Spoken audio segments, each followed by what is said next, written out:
ఆ ఎజెండా ప్రకారమే మీకు అందరు కూడా తెలుసు ఎంత ప్రెస్టీజియస్గా మేము పీసీ కులగణన చేసినామన్నది. మరి ఒక 1,00,000 మంది ఎంప్లాయీస్ని పెట్టి 15 రోజులు ఒక 75 క్వశ్చనర్స్ పెట్టి నేను కూడా స్వయంగా దాంట్లో పాల్గొన్నా.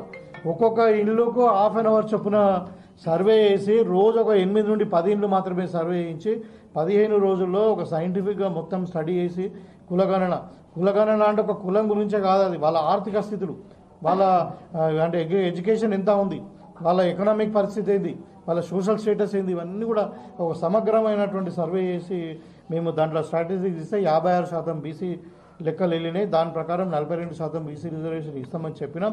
దాని ప్రకారమే మేము పోయిన అసెంబ్లీలో అంటే మన అసెంబ్లీ సెషన్లో మేము బిల్లు కూడా పెట్టడం జరిగింది. 2 బిల్లు పెట్టినాం. ఒకటేమో ఎంప్లాయ్మెంట్ అండ్ ఎడ్యుకేషన్ కొరకు, ఇంకోటేమో రాజకీయ రిజర్వేషన్ కొరకు. అది పెట్టినాం. ఇలా క్యాబినెట్లో కూడా ఆమోదం పొందింది. అది గవర్నర్ కూడా పంపించి మన కేంద్ర ప్రభుత్వం దగ్గర ఉన్నది. మీకు అందరు కూడా తెలుసు. ఇవాళ ఏదో నేనే చేసిన అంటే మరి 10 ఏళ్ళలో నువ్వు ఎందుకు చేయలే? నేను అదే చెప్తున్న. వాళ్ళు మతిస్థిమితం కోల్పోయి పిచ్చుకుక్కలా కొడుతున్నారు. బిడ్డనేమో బీసీ రిజర్వేషన్ అంటది, కొడుకేమో ఇంకోటి అంటాడు, ఆయనేమో గోదావరి నీళ్ళు అంటాడు, అల్లుడు ఇంకోటి.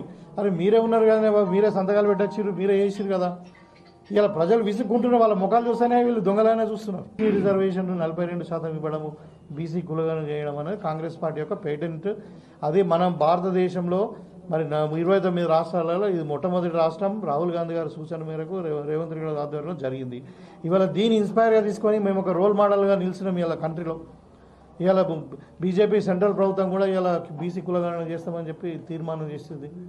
ఇవాళ అది గుజరాత్ అంటున్నాం, మన బీహార్లో ఎన్నికల్లో అది కీలకమైన పాత్ర.